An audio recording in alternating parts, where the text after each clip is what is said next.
Hi guys, tanawa akong bibi. Gutom siya kaayo. Kaon-kaon siya unya. Ang iyang bibi ug ang akong medyas kauban niya kay pag man niya kaon, iya man ang dulaan. Okay.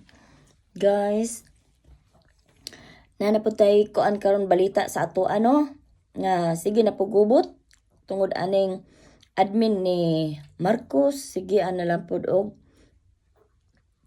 sigan yung pangitag paagi nga ang mga Duterte friend, Duterte supporter,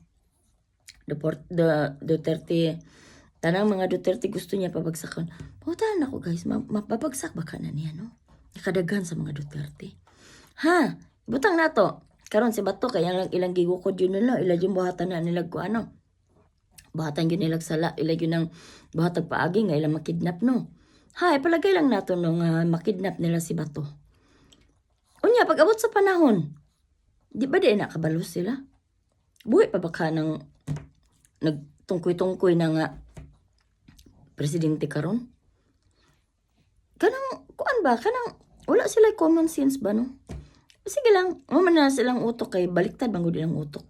So, sila, dito na lang tanan sila puyo sa Netherlands sila tanan. Para dili na sila mamroblema kinsa ilang pakidnap at padalon dito sa Netherlands. Nakalagot niya.